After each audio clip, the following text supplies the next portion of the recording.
The Apollo University, University of Leicester. 35 lakhs fees for 3-year BTech CSE UK.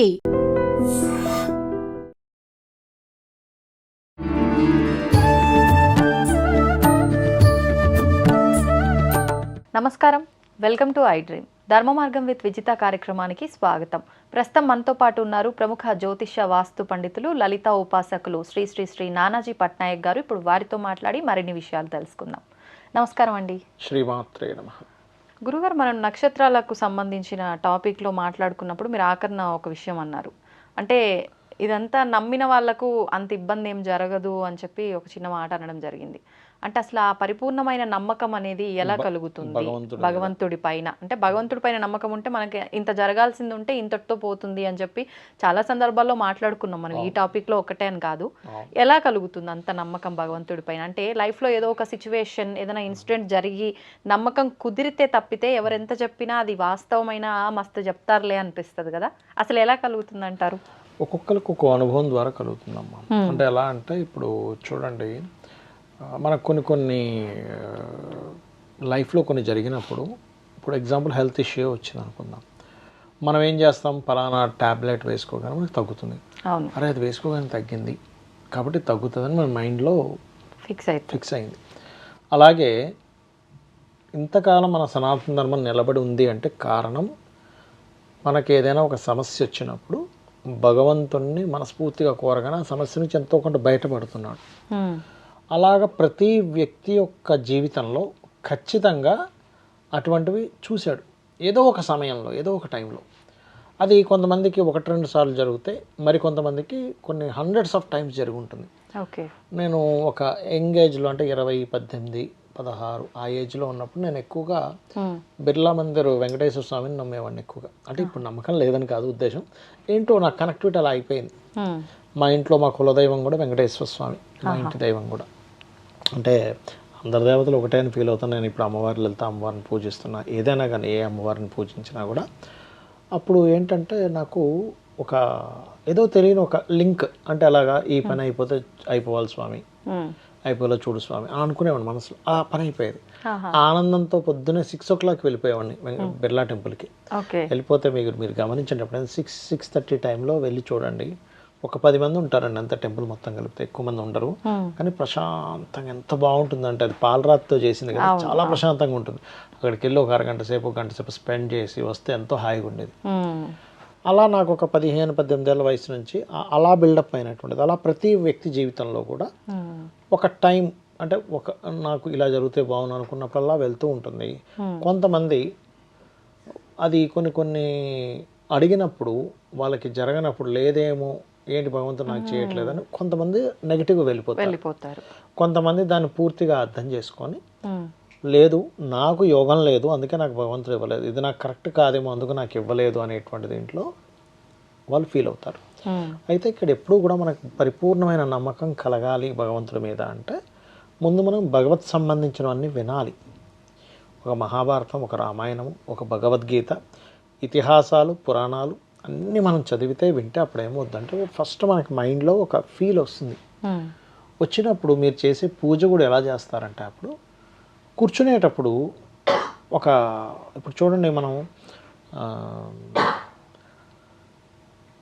ఒక minister ముందు కూర్చుంటున్నాం, ఒక PM ముందో, CM ముందో, లేకపోతే పెద్ద ఆఫీసర్ ముందు మనం ఎలా కూర్చుంటామండి, ఎలా పడితే అలా కూర్చోం. చాలా అలర్ట్గా కూర్చుంటాం, రెస్పెక్ట్గా ఉంటాం. మీరు అంతకంటే 1000 రెట్లు రెస్పెక్ట్గా కూర్చుంటారు భగవంతుడి మీద, మీకు నమ్మకం కలిగినప్పుడు. పూజలో కూర్చున్నప్పుడు వాస్తవం ఎంతో నమ్మకంగా కూర్చుంటారు. కూర్చున్న తర్వాత కూడా మీరు ఒక పూజ వేసేటప్పుడు, ఉదాహరణకి లం పృథ్వీ తత్వాత్మనే గంధం పరికల్పయామి అని మీరు గంధం వేస్తున్నారు అనుకోండి, అక్కడ భగవంతుడు ఉన్నాడు, అతనికి గంధం ఇస్తున్నామని చాలా జాగ్రత్తగా వేస్తారు.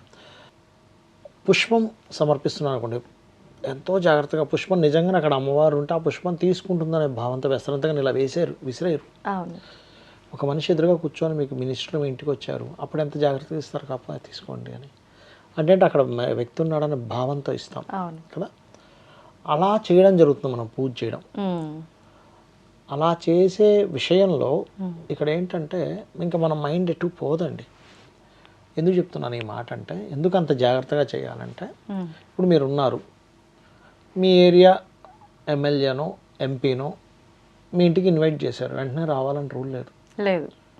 వాళ్ళకి పని ఉండొచ్చు, అవసరం లేకపోవచ్చు, ఇప్పుడు వీళ్ళ ఇంటికి ఏం పోతాం అనుకోవచ్చు, ఏదో అమ్మో ఇంపార్టెంట్ అనుకుంటే రావచ్చు. ఒక సీఎం కావచ్చు, పిఎం కావచ్చు.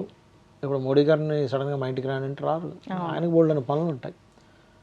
ఇది జస్ట్ మన ఇండియాలో ఉండేటువంటి ఇండియాకి పిఎం అయిన వ్యక్తికే, లేదా ఈ తెలంగాణ సీఎం అయినటువంటి రేవంత్ రెడ్డి గారికి అంత అవసరమైతే ఏదో పెద్ద కల్చర్ ఇది, అసలు అది పెద్ద గొప్ప విషయం వెళ్ళాలనుకుంటే వస్తారేమో వాళ్ళు. కానీ భగవంతుడు, ఈ విశ్వాన్ని మొత్తం వేలేటువంటి భగవంతుడు మనం పిలిస్తే వెంటనే వస్తాడు. అవును, ఏ తారతమ్యాలు చూడకుండా పిలిస్తే వెంటనే వస్తాడు. చేస్తాడు. అంటే మనం ఎంత అర్థం చేసుకోవాలి, అర్రే మన కోసం పిలిస్తే వస్తున్నాడు అయ్యా భగవంతుడు. మనం ఎంత కృతజ్ఞతతో మనం పూజ చేయాలి. మీరు మనస్ఫూర్తిగా కనుక శుక్లాం భరధరం విష్ణు అనగానే వెంటనే విఘ్నేశ్వరుడు అక్కడ ఉంటాడమ్మ. కాబట్టి ఆయన వస్తున్నాడు, కాబట్టి అమ్మవారు కావచ్చు ఎవరైనా కూడా వాళ్ళు వస్తున్నారు కాబట్టి వాళ్ళు వచ్చారు కదా, వాళ్ళకి మనం ఉపచారాలు చేసుకోవాలి. పంచోపచార పూజ, నైవేద్యం, ధూపం, దీపం చేసుకుంటే అప్పుడు భగవంతుడికి ఉన్నటువంటి లక్షణం ఏమిటి అంటే ఒక్కొక్కరికి ఒక్కో లక్షణం ఉంటుంది. ఒక దొంగకో లక్షణం ఉంటుంది, వాడికి ఏదైనా కనిపించట్టు లటకం జైలు పెట్టుకుంటాడు, అవునా? అంతే. అలాగే కొంతమందికి గాసిప్స్ చెప్పే లక్షణం ఉంటుంది, మరి కొంతమందికి ఎక్కడికి వెళ్ళినా వాళ్ళకి గైడ్ చేసే లక్షణాలు ఉంటాయి. భగవంతుడి లక్షణం ఏంటంటే మన నుంచి ఏదైనా మనం ప్రేమగా మనం ఇచ్చాం, తీసుకున్నాడు అంటే, అందుకే మనకు భగవద్గీతలో చెప్తాడు శ్రీకృష్ణ పరమాత్మ, ఫలాపేక్ష రహితంగా మీరు ఫలమైనను ఉదకమైనను వస్త్రమైనను, అంటే ఏదైతే పుష్పమైనను ఫలమైనను ఏదైతే మీరు సమర్పిస్తారో దాన్ని ప్రీతిగా స్వీకరిస్తున్నాను అంటాడు. ఆయన ప్రీతిగా స్వీకరించాడంటే ఆయన ఇవ్వాలని అనుకోక్కర్లేదు, ఆటోమేటిక్గా రిటర్న్ వచ్చేస్తుంది మనకి. అది ఆ అనుగ్రహం వచ్చింది అంటే మీకు ఇంక తిరుగులేదు, గుర్తుపెట్టుకోండి. బట్ ఇక్కడ ఇస్తాడనే భావంతో అసలు చేయకూడదు, కృతజ్ఞత అనే భావంతో పూజ చేయాలి. అలా చేసే పూజ మీకు ఎంత నమ్మకాన్ని కలిగిస్తుందంటే మీరు అసలు నమ్మకం పక్క పెడితే ఆ ఫీల్లో ఉంటారు ఫస్ట్. ఇది కనుక మీరు ప్రతి పనిలోని అలవాటు చేసుకోగలిగితే, అంటే అలాగా ప్రతి పనిలోని ఒక వ్యక్తికి ధనం ఇస్తున్నాం, ఏదో పని చేసే పనివాడు ఇంటికి వచ్చాడు, ఆ పనివాడి లోపల కూడా భగవంతుడు ఉన్నాడు భావంతో వాడి శాలరీ వాళ్ళకి ఇవ్వడం, లేకపోతే వాడికి ఏదైనా ఇవ్వడం. ఒక డ్రైవర్ వచ్చాడు, డ్రైవర్ నడిపే భగవంతుడు నాకు ఈ డ్రైవర్ని చక్కగా పెట్టాడు, శ్రమ తగ్గించాడు, నిజంగా భగవత్ స్వరూపమే కదా అనుకునే భావంతో. అలా ప్రతిదీ మీరు కనుక అది అలవాటు చేసుకోమని శ్రీకృష్ణ పరమాత్మ చెప్పాడు మనకి. ఎలా అంటే మీరు చేసే ప్రతి పనిని నాకు గనక సమర్పించినట్లయితే మీకు పాపం అంటదు. పాపమైనా అది మనకు ఉండదు, భగవంతుడు. అందుకే మనం చూడండి, ఏదైనా జపం చేసిన పూజ అయిపోయాక ఆఖరిలో ఏం చేస్తాం, మనం అక్షంతలు తీసుకొని పరమేశ్వర ప్రీతి అర్థం, పరమేశ్వర ప్రీతి కోసం మనం చేసామని చెప్పని ఇలా వదులుతాం అక్షంతలు. కాబట్టి ఇది కనుక ఎవరైనా అలవాటు చేసుకోగలిగితే వాళ్ళకి పరిపూర్ణ నమ్మకం వచ్చేసి ఆఖరికి వాళ్ళు ఏ స్టేజ్కి వెళ్తారంటే, మనకి ఏది జరుగుతున్నా మనం షేర్ చేసుకుంటాం. ఒక ఫ్రెండ్కి షేర్, స్వామి ఏంటో మా అబ్బాయి మధ్య పెద్దగా చదువు మీద కాన్సన్ట్రేషన్ చేయట్లేదయ్యా చెప్పుకున్నాం, వెంటనే ఆయనకి అర్థమైంది, అది సెట్ అయిపోతుంది. ఉంటారు ఇలా చాలా మంది, మనసులో అనుకుంటే చాలండి సెట్ అయిపోతుంది. దీని మీద ఒక కామెడీ కథ కూడా ఉంటుంది, అంటే కామెడీ అంటే మంచిదే. ఒక చదువుకునే ఒక అబ్బాయి, మీరు వినే ఉంటారు ఇంతకుముందు చాలాసార్లు ఉంది. ఆ విద్యార్థి ఎగ్జామ్స్ రాస్తూ ఉండేవాడు. ఆయనకి ఫస్ట్ గణపతికి పూజ చేశాడు. ఈరోజు ఎగ్జామ్ బాగా రాలేకపోయాడు. ఏంటి అసలు గణపతి నన్ను అనుగ్రహించలేదు, తీసుకెళ్ళి పక్కన పెట్టేశాడు. తర్వాత ఇంకొక వెంకటేశ్వర స్వామికి చేశాడు, ఆ రోజు సరిగ్గా రాయలేకపోయాడు, పక్కన పెట్టేశాడు. ఈ దేవుడు కూడా నన్ను కరించలేదు. తర్వాత ఇంకొక దేవుడికి, అలా ముగ్గురు నలుగురు చేశాడు. వీళ్ళు ఎవరు కాదని పక్కన పెట్టేసి ఇంకో దేవతకి చేయడం మొదలుపెట్టాడు. ఈ పొగ ఏదైతే అగరబత్తీలు వెలిగించాడో ఈ పొగ ఇలాగా వెళ్ళి వెనకాతలు ఉండే దేవతలకి వెళ్ళిపోతుంది.